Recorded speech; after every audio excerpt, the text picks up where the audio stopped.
Fala galera, estamos aqui estudando o sistema nervoso, anatomia e fisiologia. No bloco passado nós estudamos ali a sua composição, a sua divisão, né, a divisão anatômica, sistema nervoso central, sistema nervoso periférico, a divisão funcional em relação ao sistema nervoso somático e o sistema nervoso aqui visceral, né, vimos isso aí com detalhes, questões, né, trabalhamos aí essa parte introdutória. Nesse bloco nós vamos começar falando aqui detalhadamente do sistema nervoso central, cada partezinha dele, o que é que representa, qual é a função, né? Tudo isso aí para ajudar você na sua aprovação. Liga o modo turbo aí, galera, e vamos aqui, começando com a primeira parte do sistema nervoso central, o cérebro. É a parte mais desenvolvida do encéfalo, porque o encéfalo a gente sabe que tem o cérebro, que tem o tronco, que tem o cerebelo, né? E o cérebro está relacionado com as nossas funções, né? Em relação ao pensamento, memória, fala, inteligência, sentidos, emoções, tudo isso aqui por meio daquelas áreas de Brodmann, tá? O hemisfério direito está mais relacionado com criatividade e habilidades artísticas, e o esquerdo, habilidades analíticas e matemáticas. O cérebro é dividido em duas partes, né, que a gente já tinha até comentado com você isso, o telencéfalo, que é o córtex cerebral, né, que ele é cinzento, a parte externa. Por falar em cinzento, é importante a gente destacar um pouquinho isso com você, né, o cérebro ele tem uma parte branca dentro e a parte cinza fora, tá? Ok. A parte cinza é onde tem mais corpos celulares e a parte branca é onde tem mais axônio, tá? Porque ele tem na sua composição, né, do neurônio, no axônio, a bainha de mielina. E essa bainha de mielina, ela dá essa cor mais esbranquiçada aí. Por isso que os axônios estão mais na parte onde é chamado de branco, tá? Onde é a coloração branca. Na medula, diferentemente do cérebro, vai acontecer o contrário. Na medula, a gente vai ter o cinza dentro e o branco fora. Ok? Então, o cérebro tem o telencéfalo e tem o diencéfalo. O diencéfalo é a parte interna, onde a gente tem aqui estruturas muito importantes. Dentre essas estruturas importantes, nós vamos ter o tálamo, o hipotálamo, tá? Epitálamo e subtálamo, todas relacionadas ao terceiro ventrículo, relacionando aqui as partes de controle do nosso corpo, que a gente vai ver uma a uma. Tá? Então, de forma que na imagem, porque eu amo estudar anatomia e fisiologia mostrando o que é ali, porque a gente consegue entender melhor essas estruturas, tá? Então, a parte aqui em rosinha, vermelhinho aí, a gente tem o telencéfalo, tá? Onde a gente vai ter aqui as funções, memória, linguagem, motora, sensitiva. Em verdinho aqui, ó, mais internamente, o nosso diencéfalo. Tá? Então, essa parte no meio aqui é o diencéfalo. O tronco vai estar aqui, ó, tá vendo? E esse tronco tá já subdividido, onde eu tenho o mesencéfalo, a ponte e o bulbo, tá? O bulbo que vai estar aqui fazendo a conexão com a medula. E aqui o nosso cerebelo. Essa imagem ela é muito bonita, eu já queria aproveitar ela para trabalhar algumas coisas aqui com vocês, tá? Olha aqui para mim em relação a isso aqui, ó. Ao redor do sistema nervoso nós vamos ter as meninges, a gente vai detalhar elas mais à frente, mas só porque essa imagem aqui tá tão bonita para poder mostrar essa questão, né? Então nós temos três meninges. A dura mata, ela tá grudadinha no osso, tá? E ela é mais fibrosa, mais grossa. Tem a aracnoide que tá no meio e tem a pia mata que só envolve aqui o encéfalo, né? Da forma. Quando eu falo da dura mater, gente, essa parte mais durinha, ela entra em algumas partes do cérebro e do encéfalo. E dessa forma, ela forma aqui, ó, tenda do cerebelo. E no meio aqui, exatamente onde a gente cortou, foice, tá? Então, por meio da dura mater, a gente vai dividir o cérebro em quatro partes, tá? A gente tem aqui a entrada da dura mater de cima para baixo, chamada de foice do cérebro, de baixo para cima aqui, foice do cerebelo, e tem a tenda do cerebelo aqui, ó. Essa tenda, o que vai acontecer? Tudo que está acima dela vai chamar de aqui supratentorial e abaixo dela infratentorial, tá? Por causa de tenda. Então é muito importante a gente já fazer essa introdução do assunto aqui, aproveitando essa imagem que está mostrando bem bonitinha aqui a tenda do cerebelo. Depois a gente vai voltar nessas informações, tá? Ok. Cérebro, então, telencéfalo, funções de encéfalo, a parte aí que a gente vai detalhar tálamo, hipotálamo, tá? Principalmente. Então, o tálamo está lá fazendo parte do diencéfalo, ele é formado por uma substância cinzenta nesse tálamo, ou seja, tem núcleos de neurônio. Toda vez que a gente fala em substância branca, a gente está falando mais de axônio. Eles vão ser aqui, o tálamo, duas massinhas neurais situadas na profundidade dos hemisférios cerebrais. Qual é a função do tálamo? E aqui pode estar relacionado com prova, né? Primeiro, saber que o tálamo e hipotálamo, essas duas estruturas fazem parte do diencéfalo, é importante, e saber a função relacionada com cada uma dessas estruturas, tá? Então é isso que tem que estar aí no seu resumo. O que é que o tálamo faz? Ó, transmissão de sinais motores, lá por córtex, né? Ele recebe da medula, passa por ele e vai lá para o córtex na parte 4 de Brodmann, e sensitivo para o córtex, e regula consciência, sono e estado de alerta. Então, o tálamo transmite impulsos motores e sensitivos, faz parte da consciência, sono e estado de alerta, ok? Isso é o que eu quero que fique. Então, uma imagem aqui para a gente ver o tálamo, certo? Onde é que ele vai estar, ok? Hipotálamo está aqui, certo? A gente precisa ver essas duas estruturas que são muito importantes. O hipotálamo. O hipotálamo, então, gente, ele tem uma função aqui essencial em relação ao sistema endócrino. Observe que quando a gente estuda um sistema, o outro, ele fica muito correlacionado, né? Então, a gente precisa estar fazendo essas conexões. Quando eu falei aqui já do sistema nervoso, por exemplo, somático, eu tive que lembrar lá da placa motora, da inter-relação do sistema nervoso com o sistema muscular. Lembra disso? Agora eu estou falando aqui do hipotálamo, no sistema nervoso central, interagindo com o sistema endócrino, porque esse hipotálamo ele vai ser a glândula mãe, vamos dizer a glândula avó, né, em relação ao sistema nervoso endócrino, porque o hipotálamo ele vai estimular a hipófise, que aí seria a glândula mãe, no caso, né, vó-mãe, para que a hipófise ela estimule por meio da liberação de hormônios, né, que foram aí produzidos mediante o estímulo do hipotálamo, outras glândulas endócrinas a produzirem outros hormônios e dessa forma ajudar no funcionamento do metabolismo do nosso corpo, tá certo? Então vamos dar um exemplo aqui já com vocês, mas por exemplo, o hormônio gonadotrófico, né, sai do hipotálamo, vai para a hipófise, lá estimula a produção do FSH, que é o folículo estimulante, e o LH, que é o luteinizante, né? E aí o FSH e o LH vai estimular, no caso das mulheres, o ovário a produzir, né, e desenvolver o folículo, onde tem o óvulo dentro, e o luteinizante especificamente é o que vai fazer aqui o óvulo sair, né, ocorrer a ovulação, para que o óvulo esteja pronto para receber aí o espermatozoide masculino e gerar um bebê. Então observe o quanto que a gente tem de correlação do hipotálamo com o funcionamento endócrino do nosso corpo, tá? Então aqui vamos às funções do hipotálamo. Regular determinados processos metabólicos e outras atividades autônomas. Ele ajuda aqui na secreção de neurohormônios, sendo no controle aqui necessário no controle de secreção de hormônios da glândula pituitária. O que é essa pituitária? A hipófise é a mesma glândula, né, com nomes diferentes que podem vir na sua prova, pituitária ou hipófise. Entre eles tem a liberação do exemplo até que eu acabei de dar, gonadotropina, né, que é o hormônio aqui que vai, né, esse hormônio gonadotropina, ele vai ser responsável por estimular a hipófise, né, ele sai do hipotálamo,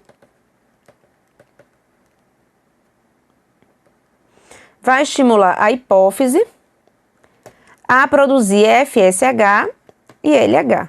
E esses, por sua vez, vai estimular aqui o ovário a produzir aqui estrógeno e progesterona, certo? Então, observe que tudo está originando aonde? Daqui, do hipotálamo, tá? E não só esse hormônio, mas tem outros também, ok? Controla, então, também a temperatura corporal. Então, no hipotálamo, a gente vai ter receptores de controle de temperatura por meio da temperatura do sangue que chega ali, né? Ele vai controlando a temperatura. Controla também a fome, a sede, os ciclos circadianos, o apetite, o balanço de água no corpo, além de ser o principal centro de expressão emocional e do comportamento sexual. Então, olha quanta informação vai ser ali controlada por meio do hipotálamo.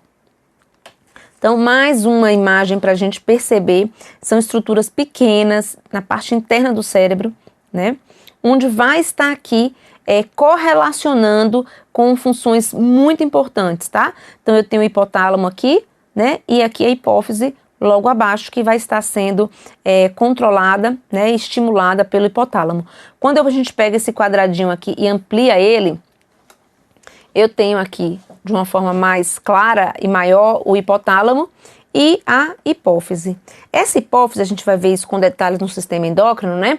Aqui a gente tem duas partes na hipófise, a parte anterior, chamada de adenohipófise, e a parte posterior, chamada de neurohipófise.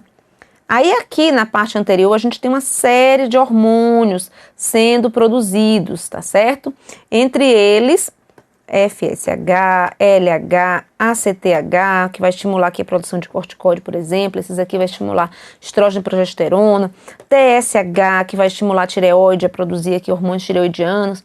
E no posterior eu tenho só dois, que é o ADH, que na verdade é produzido o ADH pelo hipotálamo, aqui ele é só armazenado, e eu tenho a ocitocina, que é quem faz a ejeção do leite materno, tá? E a contração uterina.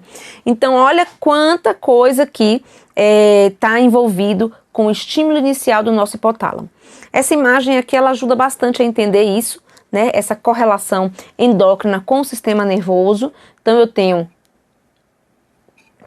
o hipotálamo, né, estimulando a hipófise. A hipófise, por sua vez, vai estimular aqui, por meio da liberação dos seus hormônios, outras glândulas, tá? Aqui na adenopófise produz a prolactina, que produz leite, FSH e LH, que estimula aqui o ovário e os testículos, o TSH estimula a tireoide, o ACTH, né, a suprarrenal, a produzir corticoide, somatotropina, esse hormônio, ele é o hormônio GH, né, o hormônio do crescimento. Inclusive, minha filha tem uma baixa estatura, né, herdou da mãe, mas enfim, foi descoberto que ela tem uma quantidade menor do que deve de GH, e ela está recebendo estímulo aí por meio da injeção, né, subcutânea do GH.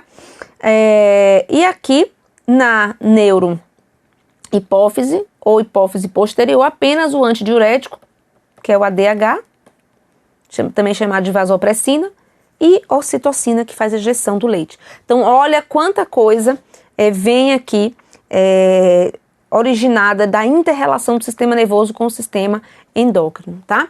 No caso do hormônio do corticoide, como que vai chegar a produzir o corticoide? Ó, o CRH vai ser produzido pelo hipotálamo, que vai estimular a parte anterior da hipófise a produzir o ACTH. O ACTH vai pela corrente sanguínea estimular a suprarrenal, aqui na parte cortical, que é a parte externa, a produzir o glicocorticoide, tá certo? Então é muito importante entender essa inter-relação. Aqui mais outra imagem para a gente ver a relação, ó, hipotálamo estimula a hipófise tem duas partes, parte posterior ocitocina e ADH ou vasopressina, né, que tem a função aqui de controlar a concentração da urina, e os que a gente já citou aqui para que serve, né, prolactina, produz leite, gonadotrófico, vai estar aqui, né, ajudando a produzir estrógeno e progesterona. Esses aqui é o FSH e o LH. Tireotrófico, TSH, estimula a tireoide. Adenocorticotrófico, que é o ACTH, suprarrenal. E somatotrófico vai estimular aqui o crescimento por meio do estímulo do sistema esquelético aqui e estímulo para o crescimento da pessoa, tá?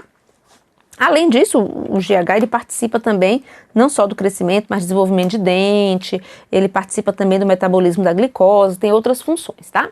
Ok.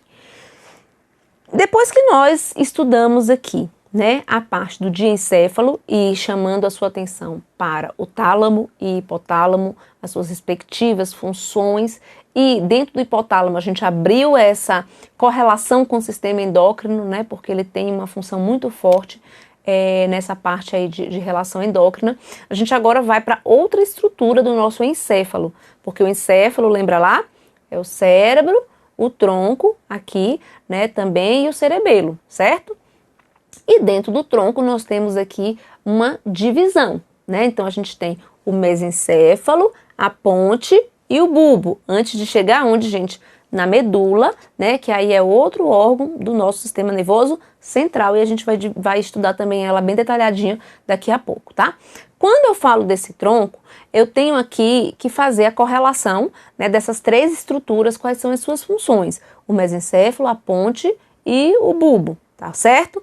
Então olha aqui nessa imagem, que eu achei muito bacana, essa imagem na internet, né, o site é Anatomia do Corpo. Observe aqui, ó.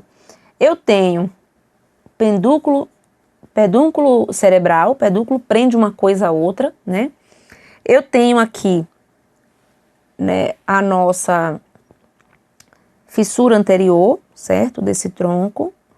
Eu vou ter aqui, no número 1, o nosso bulbo, no número 2 aqui, a ponte, e no número 3, o mesencéfalo, ok? Ok. Dessas estruturas, gente, é muito importante a gente focar aqui em que nesses pontinhos vai sair uma série de nervos cranianos, pares de nervos cranianos, né, de um lado direito e do lado esquerdo.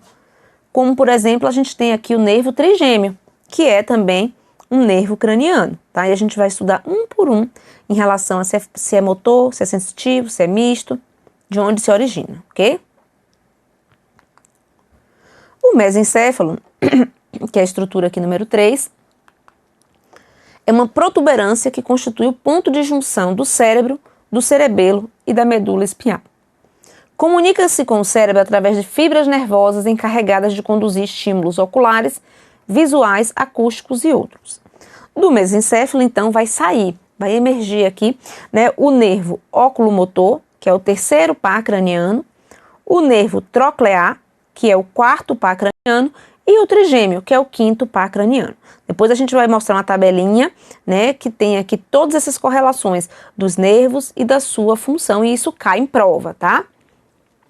Na tabelinha é mais fácil da gente entender e decorar.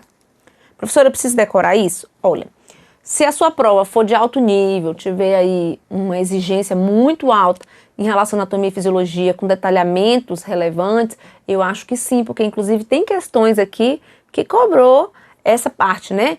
Por exemplo, a prova aqui do Distrito Federal, Corpo de Bombeiros do Distrito Federal, cobrou exatamente qual era o nervo craniano, qual era a função, se era sensitivo, se era motor, se era misto. Então isso aí é preciso saber, tá? Só são 12 pares, é muito tranquilo. Então a gente vai aprender aqui e vai ficar todo mundo craque, tá? Qualquer coisa, imprime o slide que tá com as tabelinhas, tá? A imagem do Neta, que é um livro de anatomia maravilhoso, eu estou usando muita imagem dele aqui na nossa aula de anatomia. E aí você vai aprendendo e entendendo melhor isso aí, ok?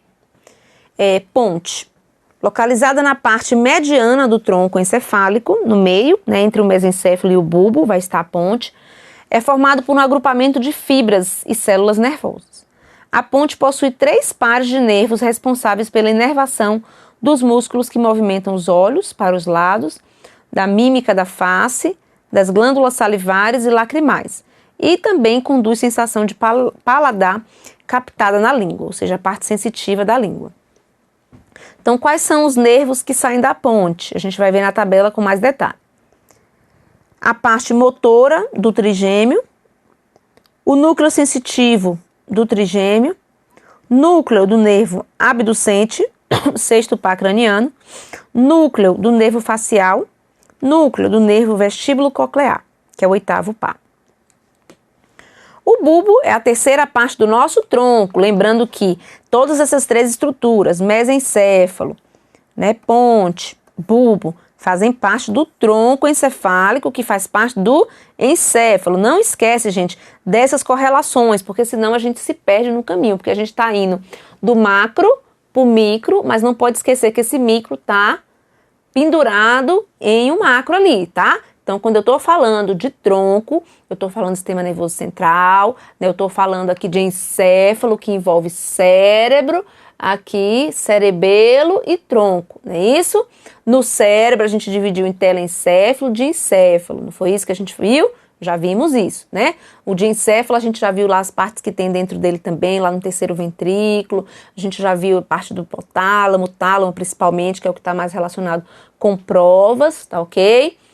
Agora a gente está subdividindo o tronco, tá? O tronco, ele vai ser dividido em mesencéfalo, ponte e bulbo. E nessa estrutura do tronco, a gente vai estar aqui sendo base, sendo referência da saída de nervos cranianos. Só que os nervos cranianos não fazem parte do sistema nervoso central. Preste atenção nisso. Os nervos cranianos fazem parte do sistema nervoso periférico. Isso vai ter prova aqui, questão de prova, que cobre exatamente isso. Qual parte que não faz parte do sistema nervoso central? A resposta é nervos cranianos. Ele faz parte do sistema nervoso periférico, ok? O bulbo, ou medula oblonga, né, que é aqui a divisão entre o encéfalo e a medula. É a porção inferior do tronco, estabelece comunicação entre o cérebro e a medula. A forma do bulbo lembra um cone cortado, do qual a substância branca é externa e a cinzenta interna, já aparecendo mais com a medula.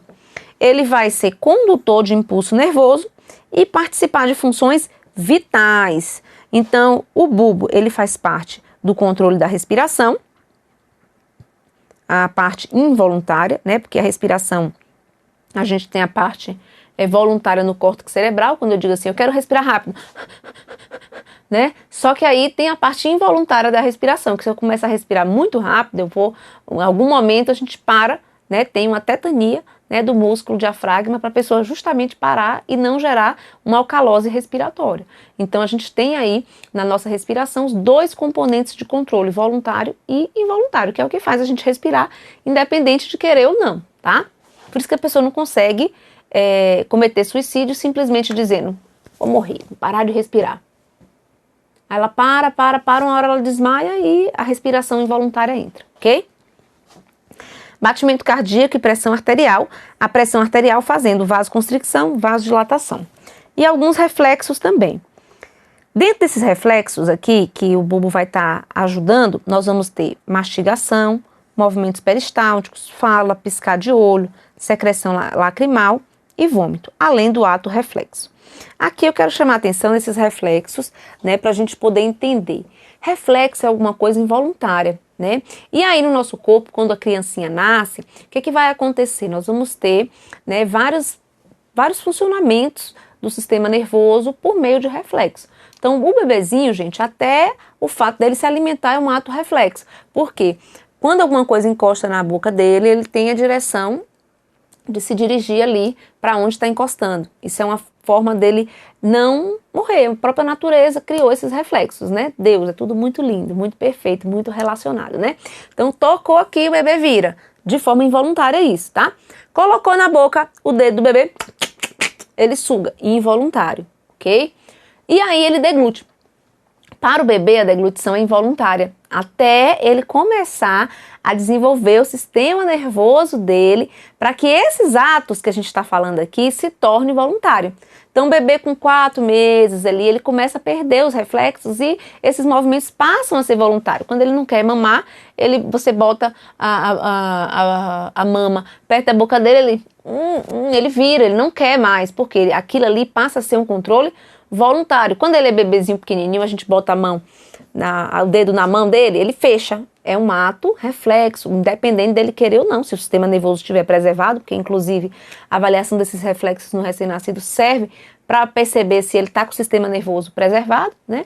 Da mesma forma no pé, né, tem um reflexo, né, cutâneo plantar do pé, né, palmar da mão, reflexo plantar em relação ao dedinho, o plantar do pé, que se positivo, né, a gente chama Babinski, enfim. Então tem esses testes de reflexos do bebê, certo? Tem os reflexos tendinosos em relação ao estímulo daquele martelinho da avaliação, né, nervosa, onde a gente bate, né, no tendão ali e tem o movimento da perna, por exemplo, né? Então isso aí são reflexos de forma involuntária, que depende aqui relacionado a um estímulo específico para avaliar se está funcionando adequadamente ali esses reflexos, tá? Normalmente esses reflexos eles são desenvolvidos por conta de mecanismo protetor mesmo do nosso corpo, tá? Um dos reflexos importantes, e até o que termina falando aqui, é o arco-reflexo. O que é esse arco-reflexo?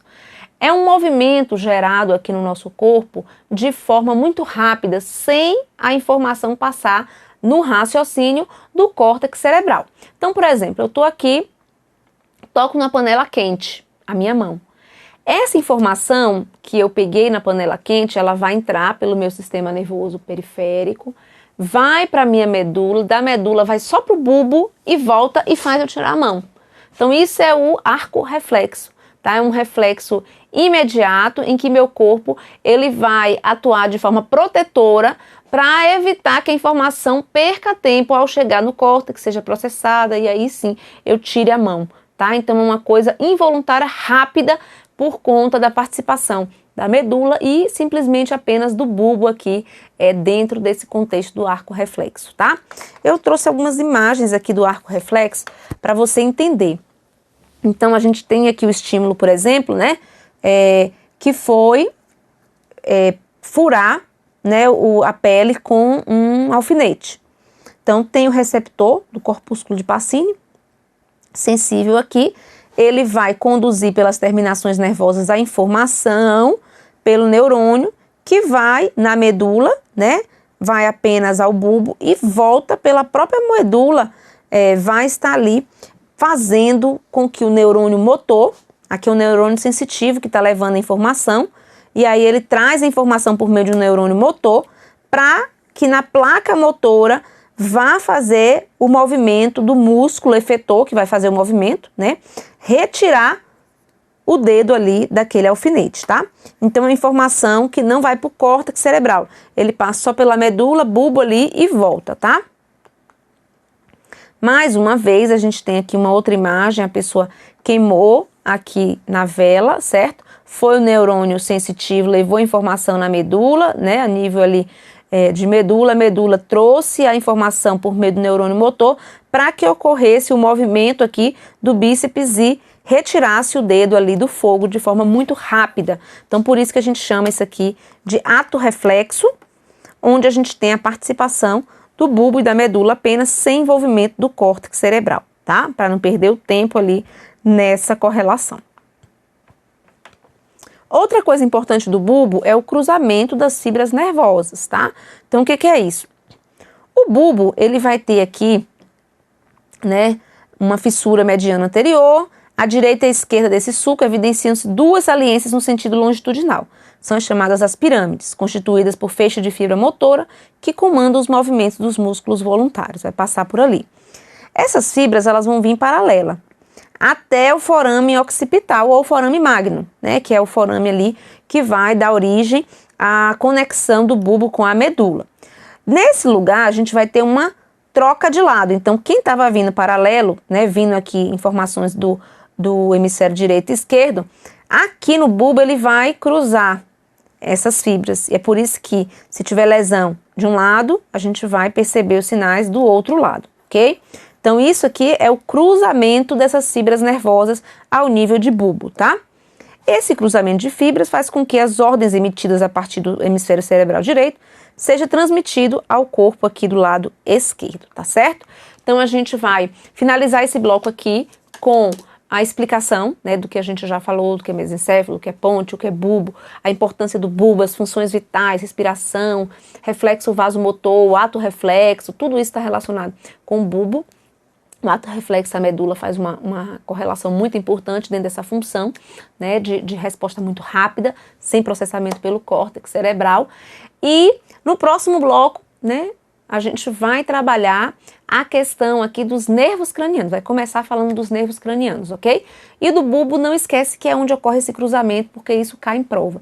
Controle de respiração, controle de frequência cardíaca, de pressão arterial, né, ou seja, as funções vitais, né? Muito importante isso, gente. Vamos fazer um apanhado geral no início do bloco que vem e trabalhar os nervos cranianos, porque aí, quando eu falo em nervo craniano aqui, eu estou fazendo a conexão de onde ele sai, da parte do sistema nervoso central, mas os nervos cranianos fazem parte do sistema nervoso periférico. Isso é importante, beleza? Vamos nessa. Liga o turbo aí!